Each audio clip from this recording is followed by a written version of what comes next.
أنت الرحمن يا الله، أنت الرحيم يا الله، أنت السلام يا الله، أنت العزيز يا الله، أنت القدوس يا الله، أنت الجبار يا الله. ولله الأسماء الحسنى فادعوه بها. نحمده ونصلي على رسوله الكريم، أما بعد فأعوذ بالله من الشيطان الرجيم. بسم اللہ الرحمن الرحیم. رب اشرح لی صدری ویسر لی امری واحلل عقدۃ من لسانی یفقہوا قولی. ناظرین، پروگرام اللہ کے خوبصورت نام کے ساتھ آپ کی خدمت میں حاضر ہے. آج ہم انشاءاللہ العزیز اللہ سبحانہ تعالیٰ کے نام الخالق پر بات کریں گے. الخالق کا معنی ہے پیدا کرنے والا. حقیقت یہ ہے کہ اللہ سبحانہ تعالیٰ ہی ہر چیز کا خالق ہے، ان چیزوں کا بھی جو ہمیں نظر آتی ہیں اور ان کا بھی جو ہمیں نظر نہیں آتی.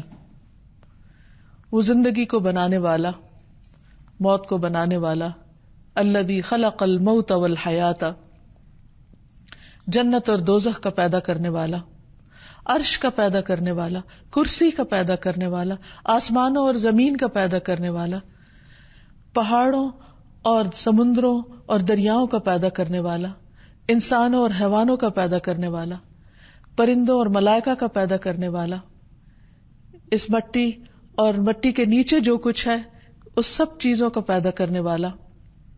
حقیقت یہ ہے کہ اللہ سبحانہ تعالیٰ ہی ہر چیز کا خالق ہے، اور کوئی بھی چیز جو چھوٹی ہو یا بڑی ہو، طویل ہو یا قصیر ہو، متحرک ہو یا رکی ہوئی ہو، سالڈ ہو یا مائع شکل میں ہو یا ہواؤں کی شکل میں ہو، کمزور ہو یا طاقتور ہو، ہر چیز کو اللہ سبحانہ تعالیٰ ہی نے پیدا کیا ہے.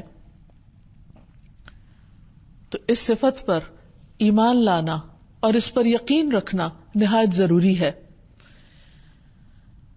عربی میں خلق کا معنی یعنی پیدا کرنے کا معنی دو طرح سے استعمال ہوتا ہے. ایک تو یہ کہ اللہ سبحانہ تعالیٰ الخالق ہے، یعنی وہ ذات جس نے چیزوں کو وجود دیا جبکہ وہ موجود نہ تھی. یعنی جو کچھ ہم یہاں دیکھتے ہیں اس دنیا میں، یہ اس سے پہلے کہیں بھی نہیں تھا. اس کا اندازہ کرنے والا، اس کا ڈیزائن بنانے والا اور اس کو وجود میں لانے والا، اس کو ایک خاص شکل دینے والا اللہ سبحانہ تعالیٰ ہی ہے. اور پھر اپنے ازلی علم کی بنا پر اس نے ان سب چیزوں کی تقدیر بنائی ہے. اسی نے ان کو پلان کیا اور اسی نے ان کو وجود بخشا، جبکہ اس سے پہلے ان چیزوں کا کچھ بھی کسی کو نہ علم تھا اور نہ ہی اندازہ تھا اور نہ ہی کوئی اور اس کی اس صفت میں یعنی صفت خلق میں کوئی اس کا شریک تھا. تو اللہ سبحانہ تعالیٰ ہی هو اللہ الخالق البارئ المصور لہ الاسماء الحسنى، وہی ہے اللہ جو خالق ہے، گھڑنے والا، ڈھالنے والا، صورت دینے والا، اور سب اچھے اچھے نام اسی کے ہیں. قرآن مجید میں اللہ تعالیٰ فرماتے ہیں یا ایھا الناس اذکروا نعمت اللہ علیکم، اے لوگو اللہ کی نعمت کو یاد کرو جو اس نے تم پر کی ہے. هل من خالق غیر اللہ، کیا اللہ کے سوا کوئی اور بھی پیدا کرنے والا ہے؟ حقیقت یہ ہے کہ پوری کائنات کی تخلیق کوئی معمولی کام نہیں ہے. اللہ سبحانہ تعالیٰ نے چھوٹی سے لے کر بڑی ہر چیز کو جو بنایا اس میں ایک نشانی ہے، اور ان تمام چیزوں پر غور و فکر سے انسان اللہ سبحانہ تعالیٰ کو پہچان سکتا ہے. اسی لیے اللہ تعالیٰ فرماتے ہیں کہ کائنات میں اور خود تمہارے اپنے نفسوں کے اندر ایک نشانی ہے. اس نشانی سے ہمیں اللہ سبحانہ تعالیٰ کی معرفت حاصل کرنی ہے، اس کی عظمت کو پہچاننا ہے، اور جس مقصد کے لیے اس نے ہمیں پیدا کیا ہے اس مقصد کو پورا کرنا ہے. آدم علیہ السلام ہی کی تخلیق پر غور کیجئے کہ کس طرح اللہ سبحانہ تعالیٰ نے ان کو بنایا. رسول اللہ صلی اللہ علیہ وسلم نے فرمایا بے شک اللہ تعالیٰ نے ساری زمین سے مٹھی بھری اور اس سے آدم علیہ السلام کو پیدا کیا. یہی وجہ ہے کہ اولاد آدم زمین کی مٹی کی نوعیت کے مطابق پیدا ہوئے ہیں، کوئی سرخ ہے، کوئی سفید ہے، کوئی سیاہ ہے، اور کوئی درمیانی رنگت کا ہے، کوئی نرم ہے تو کوئی سخت ہے، کوئی خبیث ہے تو کوئی طیب ہے. اور پھر یہ کہ اللہ سبحانہ وتعالیٰ نے کس بہترین شکل میں انسان کو جوڑا اور بہترین حالت پر پیدا کیا. لقد خلقنا الانسان فی احسن تقویم. اور باقی تمام چیزوں کو اس کے لیے مسخر کر دیا، اس کی خدمت میں بنایا، اور انسان ان سے بھرپور فائدے اٹھا رہا ہے.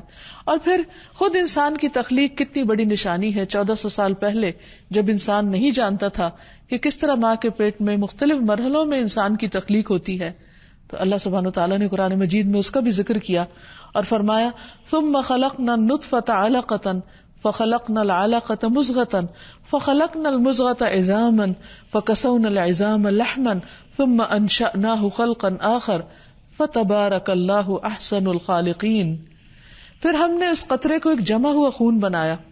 اور یہ کہاں پر سارا عمل ہو رہا ہوتا ہے؟ ماں کے پیٹ میں 3 پردوں کے اندر، اندھیروں پر اندھیروں کے اندر. کس طرح اللہ سبحانہ وتعالیٰ انسان کی صورت گری کرتا ہے کہ قطرے کو جمع ہوا خون بنا دیا، اس میں تبدیل کر دیا اپنی قدرت سے. پھر ہم نے اس جمع ہوئے خون کو ایک بوٹی بنایا، پھر اس بوٹی کو ہڈیاں بنایا، پھر ہم نے ان ہڈیوں کو گوشت پہنایا، پھر ہم نے اسے ایک اور ہی صورت میں پیدا کر دیا. یعنی انسان اپنے آغاز کو دیکھے اور پھر جس طرح مختلف مرحلوں کو طے کرتے ہوئے وہ ایک بہترین شکل میں آ جاتا ہے. لقد خلقنا الانسان فی احسن تقویم، بہترین حالت پر. تو یہ اللہ سبحانہ تعالیٰ کی قدرت کی بہت بڑی نشانی ہے. فرمایا سو بہت برکت والا ہے وہ جو پیدا کرنے والوں میں سب سے اچھا ہے. سورۃ السجدہ میں فرمایا الذی احسن کل شیء خلقہ وبدأ خلق الانسان من طین، جس نے اچھا بنایا ہر چیز کو جو بھی اس نے پیدا کی، اور انسان کی پیدائش تھوڑی سے مٹی سے شروع کی. یعنی معمولی مٹی سے انسان کی تخلیق کا آغاز کیا، اور پھر کس طرح انسان زمین پر مختلف طریقے سے پھیلتے چلے جا رہے ہیں. اور حقیقت یہ ہے کہ یہ اس کا بنانا جو ہے یہ ہیپیزڈ نہیں ہے کہ جس کو جو جی چاہا سائز دے دیا. مختلف چیزوں کا سائز اس نے خود متعین کیا، ان کی رنگت کو، ان کے ٹیکسچر کو، ان کے اندر پائی جانے والی مختلف صلاحیتوں کو. کسی چیز کو کھانے کے قابل بنائے، کسی چیز کو دیگر استعمال کے قابل بنائے. کچھ چیزیں انسان کے لیے بنا کر پہاڑوں میں ذخیرہ کر دی، کچھ زمین کے اندر ذخیرہ کی ہوئی ہیں کہ وقت کے ساتھ ساتھ ان کو انسان نکالتا ہے. اللہ سبحانہ وتعالیٰ نے انسان کو صرف ایک بار پیدا نہیں کیا، بلکہ پیدا کرنے کے بعد جب اسے موت دے گا تو پھر دوبارہ بھی پیدا کرنے پر قادر ہے. قرآن مجید میں آتا ہے ایحسب الانسان ان لن نجمع عظامہ بلا قادرین علی ان نسوی بنانا. کیا انسان گمان کرتا ہے کہ بے شک ہم کبھی اس کی ہڈیاں اکٹھی نہ کریں گے؟ کیوں نہیں، اس حال میں کہ ہم اس پہ قادر ہیں کہ اس کی انگلیوں کے پور پور درست کر کے بنا دیں. یعنی ہر انسان کی الگ جداگانہ پہچان کے ساتھ اس کی تخلیق کی ہے. اور آج ہزاروں سال کے بعد انسان نے جانا کہ انسان کے اپنے ہی ہاتھوں کے اندر اس کے جو پور ہیں اس کے اندر اس کی پہچان موجود ہے. یعنی ہر شخص کا جو انگوٹھا ہے وہ دوسرے سے مختلف ڈیزائن رکھتا ہے. اور دنیا میں کروڑوں انسان جو اس وقت موجود ہیں یا گزشتہ ماضی میں موجود رہے یا آنے والے ہیں، ان میں سے ہر ایک اپنی اپنی الگ الگ جداگانہ شناخت رکھتا ہے. اور یہ بھی اللہ سبحانہ وتعالیٰ کی قدرت کی ایک بہت بڑی نشانی ہے. اور جب انسان دوبارہ پیدا کیا جائے گا تو پھر اس نشانی کے ساتھ ہی کہ 2 انسانوں کا پیدا کرنا ایک جیسا نہیں. پھر یہ ہے کہ اللہ سبحانہ وتعالیٰ نے ایک درست اندازے کے ساتھ پیدا کیا ہے. ارشاد باری تعالیٰ ہے اِنَّا كُلَّ شَيْءٍ خَلَقْنَاهُ بِقَدَرٍ، ہم نے ہر چیز کو ایک اندازے سے پیدا کیا. اور دوسری جگہ پہ فرمایا وَخَلَقَ كُلَّ شَيْءٍ فَقَدَّرَهُ تَقْدِيرًا، کہ اللہ نے ہر چیز کو پیدا کیا پھر اس کا اندازہ بھی مقرر کیا. یعنی ایک تو عدم سے وجود میں لایا، پھر دوسرے یہ کہ اس نے یہ بھی فیصلہ کیا کہ کس کا سائز کیا ہوگا، کس کی عمر کتنی ہوگی، کس کو کیا کھانا ہے، کیسے جینا ہے، کیسے قائم رہنا ہے، کب اس کی حالت تبدیل کی جائے گی. اور پھر یہ کہ صرف تخلیق ہی نہیں کی بلکہ منظم انداز میں تخلیق کی. قرآن مجید میں اللہ تعالیٰ فرماتے ہیں کیا تم واقعی اس کا انکار کرتے ہو کہ جس نے زمین کو 2 دن میں پیدا کیا تم اس کے لیے شریک بناتے ہو؟ یعنی اللہ تعالیٰ نے اس کا بھی پوری پلاننگ کے ساتھ کہ 2 دن میں زمین بنائی اور پھر اس کے بعد اس میں پہاڑ رکھے، اس میں بہت برکت رکھی، اس میں مختلف طرح کی غذائیں اندازے کے ساتھ رکھی کہ جس چیز کی انسان کو زیادہ ضرورت ہے وہ زیادہ اگائی، اور جس چیز کی ضرورت کم ہے وہ کم. مثلاً ہم نباتات میں دیکھتے ہیں کہ جو چیزیں انسان کھاتے ہیں اور جس علاقے کے لوگوں کی جو اسٹیپل فوڈ ہوتی ہے، جو زیادہ وہ کھاتے ہیں، وہ اتنی ہی کثرت کے ساتھ پیدا ہوتی ہے. اس کے مقابلے میں جو دوائیں ہوتی ہیں یا ایسے پودے ہیں کہ جن کی انسان کو کبھی کبھار ضرورت پڑتی ہے، وہ کم مقدار میں پیدا ہوتے ہیں. پھر اسی طرح اللہ سبحانہ وتعالیٰ نے آسمان کو بنایا اور زمین اور آسمان دونوں سے کہا کہ خوشی سے آؤ یا ناخوشی سے، تو وہ خوشی سے آئے، یعنی اللہ سبحانہ وتعالیٰ کی بات ماننے والے تھے. اسی طرح ایک اور حدیث سے بھی ہمیں پتہ چلتا ہے کہ رسول اللہ صلی اللہ علیہ وسلم نے فرمایا کہ اللہ سبحانہ وتعالیٰ نے مٹی کو ہفتے کے دن پیدا کیا، یعنی سیٹرڈے کے دن، پہاڑوں کو اتوار کے دن پیدا کیا، درختوں کو پیر کے دن پیدا کیا، مکروہات منگل کے دن پیدا کیے گئے، نور کو بدھ کے دن پیدا کیا، اور جمعرات کے دن زمین میں چوپائے پھیلائے، اور آدم کو جمعہ کے دن عصر کے بعد مخلوق میں سب سے آخر میں جمعہ کی گھڑیوں میں سے آخری گھڑی عصر اور رات کے درمیان پیدا فرمایا.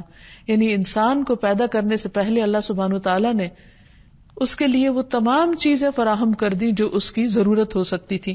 بالکل اسی طرح جیسے اب بھی جب کوئی بچہ پیدا ہوتا ہے تو اللہ سبحانہ وتعالیٰ اس کے رزق کا انتظام اس کے ماں کے سینے میں اس کی پیدائش کے ساتھ ہی کر دیتے ہیں. یعنی اللہ سبحانہ وتعالیٰ نہ صرف یہ کہ پیدا کرتا ہے بلکہ اس کے ساتھ ساتھ انسان کی زندگی کے سامان بھی، چھوٹے ہوں یا بڑے، ان کا بھی انتظام کرتا ہے. پھر آپ دیکھیے کہ اس کی تخلیق میں کوئی اس کا شریک بھی نہیں ہے، وہ جو چاہتا ہے پیدا کرتا ہے، اس کی تخلیق کو کوئی بدل نہیں سکتا، اور پھر وہ اکیلا ہی خالق ہے. اللہ تعالیٰ فرماتے ہیں خلق السماوات بغیر عمد ترونها والقى في الارض رواسي ان تميد بكم وبث فيها من كل دابة وانزلنا من السماء ماء فانبتنا فيها من كل زوج كريم هذا خلق الله فاروني ماذا خلق الذين من دونه بل الظالمون في ضلال مبين. اس نے آسمان کو ستونوں کے بغیر پیدا کیا. یعنی حیرت کی بات ہے کہ اتنی وسیع و عریض چھت اور وہ قائم ہے اور اس کے نیچے کوئی ستون نہیں. اس نے آسمان بنایا اور اس کی چھت خوب اونچی اٹھائی اور بغیر ستونوں کے اس کو قائم کیا، اور زمین میں پہاڑ رکھ دیے تاکہ وہ تمہیں ہلا نہ دے. یعنی زمین کو ہمارے رہنے کے قابل بنایا اور اس میں طرح طرح کے جانور پھیلا دیے. پھر آسمان سے پانی اتارا. اگر صرف زمین سے پانی پیدا ہوتا تو انسان کی ساری ضروریات پوری نہیں ہو سکتی تھی. کس طرح اس نے واٹر سائیکل کا انتظام کیا اور سمندروں کے اندر سے پانی کو ہوا کے ساتھ اٹھا کر دوبارہ ہمارے سروں پر لا کر ان کو بہترین طریقے سے بارش کی شکل میں اس پانی کو زمین پہ دوبارہ اتارا، جس سے نہ صرف یہ کہ انسان اور جانور سیراب ہوتے ہیں بلکہ اس سے طرح طرح کی عمدہ نباتات بھی اگائی جاتی ہیں. یہ ہے اللہ کی مخلوق. اللہ تعالیٰ فرماتے ہیں فَأَرُونِي مَاذَا خَلَقَ الَّذِينَ مِن دُونِهِ، مجھے دکھاؤ تو صحیح کہ اس کے سوا دوسروں نے کیا پیدا کیا. اور یہ کتنی حیرت کی بات ہے کہ انسان اللہ سبحانہ و تعالیٰ کی اس عظمت کو محسوس نہیں کرتا، جس کو دن رات وہ دیکھتا ہے اس کھلے آسمان کی شکل میں، پرسکون زمین کی شکل میں، مختلف طرح کے رنگ اور مختلف طرح کی خوبصورت کھانے پینے کی چیزوں کی شکل میں، کہ پھر بھی اس کا شکر کم ادا کرتا ہے. اس کے مقابلے میں اگر کوئی انسان زمین پر کچھ چھوٹی موٹی ایجاد کر لیتا ہے، یعنی اللہ ہی کی بنائی ہوئی چیزوں میں سے کوئی نئی چیز نکال کے اس کے کمبینیشن کے ساتھ ایک نئی شکل میں پیش کرتا ہے، تو انسان فوراً اس سے متاثر ہو جاتے ہیں، اس کی بات کو زیادہ توجہ سے سننے لگتے ہیں، اس کو اہل علم مانتے ہیں اور اس کی بات کا یقین کرتے ہیں. اور اس کے مقابلے میں اللہ سبحانہ وتعالیٰ نے جو کچھ اپنی کتاب میں فرمایا اور سچ فرمایا اس پر شک کرتے ہیں. یہ کس قدر ناقدری کی بات ہے. حقیقت یہ ہے کہ انسان اور جو کچھ انسان کی ضرورت ہے وہ سب کچھ اللہ سبحانہ وتعالیٰ ہی نے پیدا کیا ہے، لیکن پھر بھی انسان اللہ سبحانہ وتعالیٰ کا حق ادا نہیں کرتا. اللہ تعالیٰ فرماتے ہیں نحن خلقناکم فلولا تصدقون، ہم نے تمہیں پیدا کیا ہے، تم تصدیق کیوں نہیں کرتے؟ اس بات کو سچ کیوں نہیں مانتے؟ کیونکہ اگر انسان اس چیز کو مان جائے تو پھر اسے یہ ماننے میں کچھ مشکل نہیں کہ مجھ پر سب سے بڑا حق اس ذات کا ہے جس نے مجھے یہ سب کچھ دیا ہے.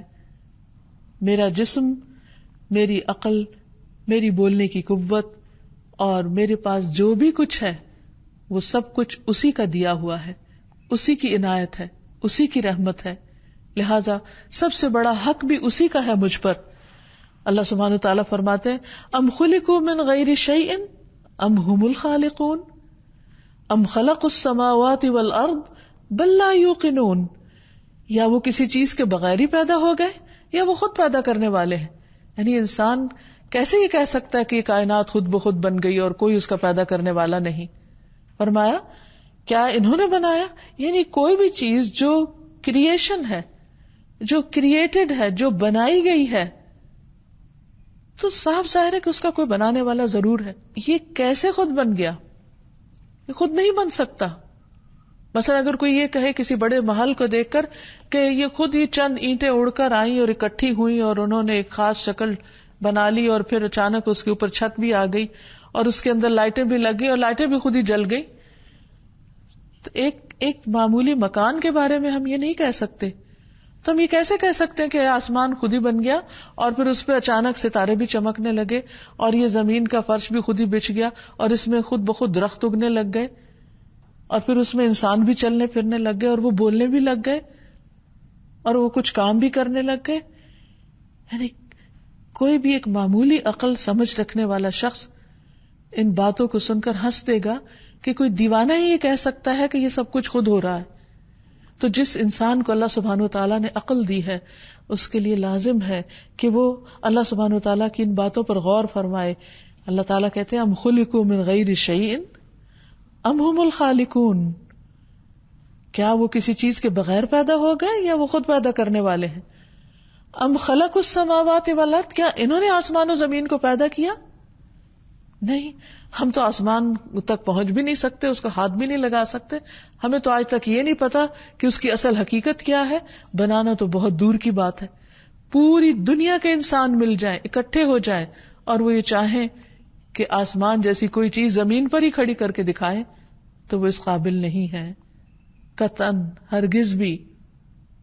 تو پھر اللہ تعالیٰ فرماتے ہیں بل لا یوقنون. اصل بات یہ کہ وہ یقین نہیں رکھتے، ان کے یقین میں کمی ہے. حقیقت یہ ہے کہ ہر چیز کا خالق اللہ ہے اور اس کی تخلیق میں کسی قسم کا کوئی نقص نہیں پایا جاتا. اللہ تعالیٰ فرماتے ہیں الذی خلق 7 سماوات طباقا ما ترى في خلق الرحمن من تفاوت فارجع البصر هل ترى من فطور ثم ارجع البصر كرتين ينقلب اليك البصر خاسئا وهو حسير. وہ جس نے 7 آسمان اوپر نیچے پیدا کیے، رحمان کے پیدا کیے ہوئے میں تم کوئی کمی بیشی نہیں دیکھو گے، کوئی تفاوت نہیں دیکھو گے.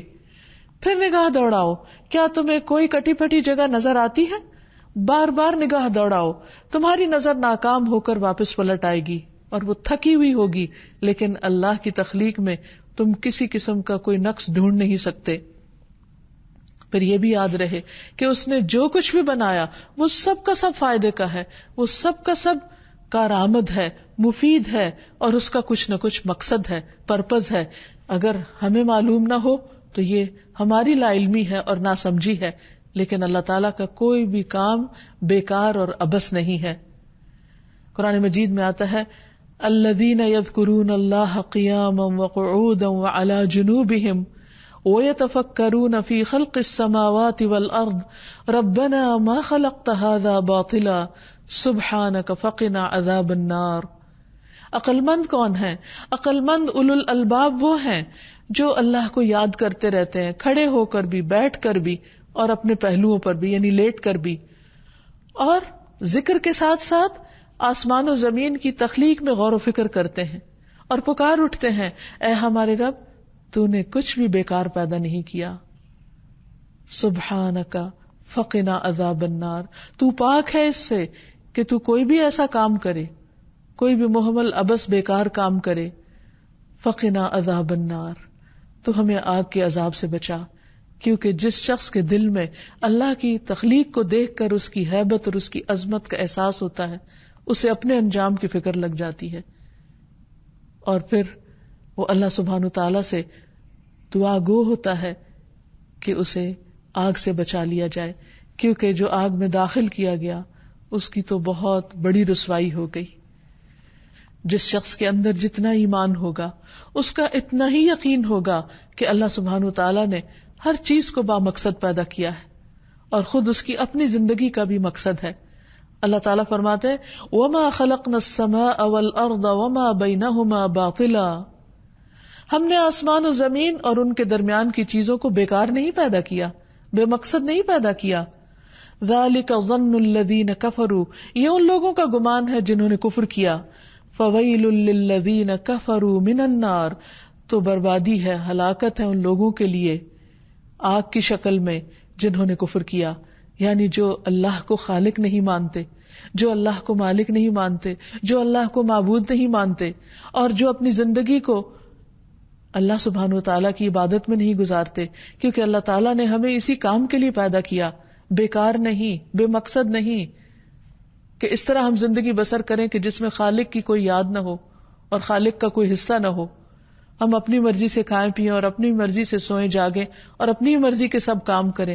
نہیں، یہ دنیا ہماری بنائی ہوئی نہیں ہے، ہمارے رب کی بنائی ہوئی ہے، الخالق کی بنائی ہوئی ہے۔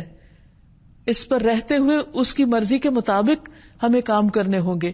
اللہ تعالیٰ فرماتے ہیں افحسبتم انما خلقناکم عبثا، کیا تم سمجھتے ہو کہ ہم نے تمہیں یوں ہی بیکار پیدا کر دیا؟ وانکم الینا لا ترجعون، اور تم ہماری طرف پلٹائے نہ جاؤ گے، واپس نہ لائے جاؤ گے۔ اللہ سبحانہ وتعالیٰ نے انسان کو با مقصد پیدا کیا اور اس کی رہنمائی کے لیے پیغمبر بھیجے۔ اس نے ساری کائنات کو رہنمائی دی، سورج کو بتایا اسے کیا کام کرنا ہے، چاند کو پیدا کر کے بتایا کہ اس کی زندگی کا کیا مقصد ہے، ہر پودے، ہر پتھر اور پہاڑ اور دریا اور دریاؤں کے اندر رہنے والی مخلوق کو بتایا کہ وہ کس کام کے لیے پیدا ہوئے ہیں۔ اللہ سبحانہ وتعالیٰ نے ہر چیز کو پیدا کیا اور اس کو اس کی زندگی کا مقصد بتایا۔ تو یہ کیسے ممکن ہے کہ وہ ہمیں پیدا کرے اور ہمیں ہماری زندگی کا مقصد نہ بتائے؟ قرآن مجید میں اللہ تعالیٰ فرماتے ہیں ربنا الذی اعطی کل شیء خلقہ ثم ہدی، ہمارا رب وہ ہے جس نے ہر چیز کو اس کی شکل و صورت بخشی پھر راستہ دکھایا، ہر چیز کو بتایا کہ اسے کیا کام کرنا ہے۔ اسی نے سورج کو بتایا کہ اس کا کیا کام ہے، اسی نے ہواؤں کو بتایا کہ وہ کس کام کے لیے پیدا کی گئی ہیں، اسی نے ہر پودے اور ہر پتھر کی زندگی کا مقصد بنایا اور اس کو بتا دیا، اور وہ اس کے مطابق کام بھی کر رہا ہے۔ کائنات کی ایک ایک چیز اللہ سبحانہ وتعالیٰ کی اطاعت کر رہی ہے اور اس مقصد کو پورا کر رہی ہے جس مقصد کے لیے اس کی تخلیق کی گئی ہے۔ تو اسی طرح انسان کی زندگی کا بھی مقصد ہے، اور اس زندگی کے ختم ہونے کے بعد اس سے پوچھا جائے گا کہ کیا وہ کام کر کے آیا ہے جس کے لیے اس کو دنیا میں بھیجا گیا۔ مختلف چیزوں پر نظر دوڑائیے، مختلف چیزوں کے اوپر غور و فکر کیجیے کہ کس طرح ہر چیز اپنے اپنے کام میں لگی ہوئی ہے، اور اس سے اپنی زندگی کو کمپیئر کیجیے کہ ہمارا دن رات کس طرح گزرتا ہے، ہم کیا کرتے ہیں۔ مثلا شہد کی مکھی کو آپ دیکھیے، کتنی معمولی سی چھوٹی سی چیز ہے لیکن کتنا بڑا کارنامہ کرتی، کتنا مفید شہد بناتی ہے، اور وہ اللہ کے حکم سے وَأَوْحَى رَبُّكَ إِلَى النَّحْلِ أَنِ اتَّخِذِي مِنَ الْجِبَالِ بُيُوتًا وَمِنَ الشَّجَرِ وَمِمَّا يَعْرِشُونَ، تیرے رب نے شہد کی مکھی کی طرف وحی کی کہ پہاڑوں میں، درختوں میں، انگور کی بیلوں میں اپنا گھر بنا، چھتا بنا، پھر ہر قسم کے پھل سے اس کا رس چوس اور اپنے پروردگار کی ہموار کردہ راہوں پر چلتی چلی جا، یعنی اپنا کام کرتی چلی جا۔ فَاسْلُكِي سُبُلَ رَبِّكِ ذُلُلًا، جیسے تیرے رب نے تجھے حکم دیا اس کی اطاعت کرتی رہ اور اپنا کام کرتی رہ۔ اور شہد کی مکھی اپنی پیدائش سے لے کر اپنی موت تک مسلسل کام میں لگی رہتی ہے، اور کتنی مفید، فائدہ مند، شفا بخش چیز انسان کے لیے تیار کرتی ہے۔ تو اگر ایک معمولی مکھی ایک بامقصد زندگی بسر کر رہی ہے تو ہمیں کیا کرنا چاہیے؟ کیا ہمارے شب و روز بھی کسی کام میں لگے ہوئے ہیں؟ کیا ہم بھی کسی مقصد کے لیے دوڑ رہے ہیں؟ کیا ہم بھی اپنے رب کے فرما بردار ہیں؟ پھر آپ دیکھیے سورج کے لیے جو رفتار اور جو راستہ مقرر کیا گیا وہ اسی پر چل رہا ہے. ستاروں کے اپنے اپنے راستے ہیں، چاند کے اپنی اپنی منزلیں ہیں، اور وہ ان سب کی پوری پوری پابندی کر رہے ہیں، پوری ڈسپلن میں زندگی بسر کر رہے ہیں. یہ سب کچھ ہمیں غور و فکر کی دعوت دے رہا ہے کہ کیا ہماری زندگی میں بھی کوئی ڈسپلن ہے، اور کیا ہم بھی اپنے خالق کو پہچانتے ہیں اور اس کی مرضی کو جانتے ہیں. پھر آپ دیکھیے کہ وہ ایسا الخالق ہے جو اپنی مخلوق سے کبھی بھی غافل نہیں ہوتا. یعنی ہمیں یہ نہیں سمجھنا چاہیے کہ اس نے بنا کے بس وہ بھول گیا، ہمیں چھوڑ دیا، اب ہم جو مرضی کریں تو ہمیں پکڑ نہیں سکتا. نہیں، اللہ سبحانہ و تعالیٰ فرماتے ہیں وَمَا كُنَّا عَنِ الْخَلْقِ غَافِلِينَ، ہم اپنی مخلوق سے غافل نہیں ہیں. اور وہ صرف غافل نہیں بلکہ ان ساری چیزوں کی حفاظت بھی کر رہا ہے، ان کے نظام کو بھی دیکھ رہا ہے. اور پھر اس کے بعد جب انسان اللہ سبحانہ و تعالیٰ کی طرف پلٹے گا تو وہ ان کا حساب بھی لے گا. اس لیے عقل مند انسان وہی ہے جو اپنے رب کو پہچان کر، اس کی نشانیوں کو جان کر اپنی زندگی کے مقصد کو پہچانے اور اللہ سبحانہ و تعالیٰ جو اس کا خالق ہے اس کی مرضی کے مطابق اپنی زندگی کو بسر کرے. اور نہ صرف یہ کہ وہ اللہ سبحانہ و تعالیٰ کی اطاعت کرے بلکہ جن چیزوں سے اس نے روکا ہے ان سے رک بھی جائے، اور دن رات اللہ سبحانہ و تعالیٰ کی یاد میں بسر کرے، کیونکہ سب سے بڑا حق اسی کا ہے ہم پر. الخالق پر ایمان لانا، اس صفت کو ماننا، الخالق کی معرفت حاصل کرنا ہم سے کچھ تقاضے کرتا ہے، اور ان میں سے سب سے پہلا تقاضا یہ ہے کہ ہم خالق کے حق کو پہچانیں کہ وہ ہم سے کیا چاہتا ہے. معاذ رضی اللہ عنہ سے مروی ہے کہ نبی صلی اللہ علیہ وسلم جس گدھے پر سوار تھے میں اس پر آپ کے پیچھے بیٹھا ہوا تھا. اس کا نام عفیر تھا. آپ نے مجھ سے فرمایا اے معاذ، کیا تمہیں معلوم ہے کہ اللہ تعالیٰ کا حق اپنے بندوں پر کیا ہے؟ یعنی خالق اپنی مخلوق سے کیا چاہتا ہے اور بندوں کا حق اللہ تعالیٰ پر کیا ہے؟ میں نے عرض کیا اللہ اور اس کا رسول ہی زیادہ جانتے ہیں. آپ نے فرمایا اللہ کا حق اپنے بندوں پر یہ ہے کہ وہ اس کی عبادت کریں اور اس کے ساتھ کسی کو شریک نہ ٹھہرائیں، کیونکہ کوئی اس جیسا ہے ہی نہیں. اور بندوں کا حق اللہ پر یہ ہے کہ جو بندہ اللہ کے ساتھ کسی کو شریک نہ ٹھہراتا ہو اللہ تعالیٰ اس کو عذاب نہ دے. اس لیے اس زندگی میں انسان سب سے زیادہ جس چیز سے بچنے کی فکر کرے وہ اللہ کے حق میں کمی ہے، یعنی شرک، کہ جس نے کچھ پیدا ہی نہیں کیا اس کو اس کے برابر قرار دے دے جس نے سب کچھ بنایا ہو. پھر یہ کہ انسان اس بات پر یقین رکھے کہ اللہ سبحانہ وتعالی نے جو کچھ اس کے لیے بنایا ہے اور جو بھی اس کی تقدیر بنائی ہے وہ اس کے فائدے میں ہے، یعنی اللہ کے فیصلوں کو اچھی طرح قبول کرے، اللہ تعالیٰ کے احکامات کو خوبصورتی کے ساتھ قبول کرے. پھر اسی طرح خالق کو مخلوق کی طرح نہ سمجھے، یعنی خالق کے ساتھ ایسا معاملہ نہ ہو جیسے ہم دوسروں کے ساتھ کرتے ہیں، بلکہ اللہ سبحانہ تعالیٰ کو، الخالق کو ہر چیز سے اعلیٰ اور ہر چیز سے ارفع سمجھے، اس کی قدر کرے، اس کا حق پہچانے. رسول اللہ صلی اللہ علیہ وسلم نے فرمایا لوگ اس قسم کے سوال کرتے رہیں گے کہ یہ کیا ہے، یہ کیا ہے، حتیٰ کہ وہ یہ سوال بھی کر دیں گے کہ اللہ تعالیٰ ہر چیز کا خالق ہے تو پھر اللہ تعالیٰ کو کس نے پیدا کیا، اور اس وقت وہ گمراہ ہو جائیں گے. یعنی اللہ سبحانہ تعالیٰ کی ذات کے بارے میں پورا پورا اعتماد ہونا چاہیے اور ایسے سوالوں سے بھی بچنا چاہیے کہ جن کا جواب ہماری معمولی عقل میں نہیں آ سکتا، کیونکہ وہ ہمارے تخیل سے بھی کہیں بڑا ہے. اگر وہ ہمیں اس بات کا جواب بھی دے تو ہماری عقل اس قابل نہیں ہے، اس کی متحمل نہیں ہو سکتی کہ ہم اس بات کو سمجھ بھی پائیں. پھر اسی طرح ایک اور روایت میں آتا ہے رسول اللہ صلی اللہ علیہ وسلم نے فرمایا تم میں سے کسی کے پاس شیطان آتا ہے اور تمہارے دل میں پہلے تو یہ سوال پیدا ہوتا ہے کہ فلاں چیز کس نے پیدا کی، فلاں چیز کس نے پیدا کی، اور آخر میں بات یہاں تک پہنچاتا ہے کہ تمہارے رب کو کس نے پیدا کیا. جب کسی شخص کو ایسا وسوسہ ڈالے تو اسے اللہ کی پناہ لینی چاہیے اور شیطانی خیال کو چھوڑ دینا چاہیے، کیونکہ اللہ سبحانہ وتعالی کی ذات کے بارے میں شک کرنا یہ انسان کے لیے سب سے زیادہ خطرناک ہے، کیونکہ اگر انسان اس بارے میں شک کرے گا تو پھر وہ کس پر اعتماد کرے گا؟ یہی جاننا انسان کے لیے کافی ہے کہ کوئی بھی چیز خود پیدا نہیں ہوتی، اس کا بنانے والا کوئی ہے، اور جس نے اس کو بنایا میں اس پر ایمان رکھتا ہوں اور اس کے آگے جھکتا ہوں۔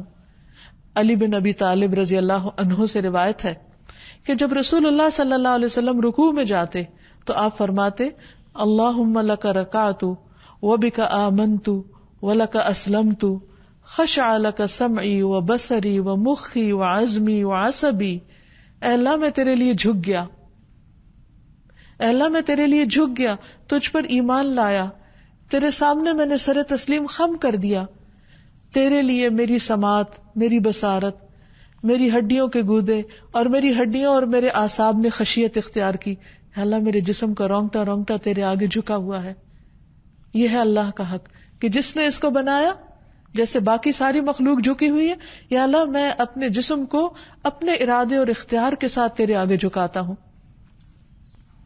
آپ صلی اللہ علیہ وسلم جب سجدہ کرتے تو یہ دعا پڑھتے تھے اللہم لک سجدت وبک آمنت ولک اسلمت سجد وجہی للذی خلقہ وصورہ وشق سمعہ وبصرہ تبارک اللہ احسن الخالقین۔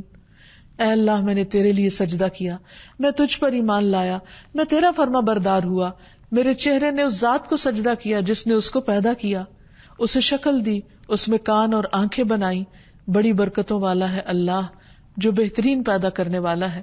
یعنی انسان اگر اپنی پیدائش پر غور کرے تو واقعی اس کا سجدے میں پڑ جانے کو دل چاہے، اور جب سجدے میں وہ اپنی بندگی اور عاجزی کا اظہار کرے تو پھر اللہ سبحانہ تعالیٰ کی تسبیح بیان کرتے ہوئے اس بات کا بھی اقرار کرے کہ یا اللہ یہ سب کچھ تیرا ہی پیدا کردہ ہے، اور اس پر پھر انسان شکر ادا کرے، اور شکر ادا کرنے میں اللہ سبحانہ تعالیٰ کا ذکر کرے، اور پھر اس کے ذکر میں صرف زبانی ذکر نہ ہو بلکہ دل کے ساتھ اور محبت کے ساتھ ہو، اور پھر اس کے احسانات کو نہ بھولے کہ کس طرح اللہ سبحانہ تعالیٰ نے اس کو زندگی بخشی۔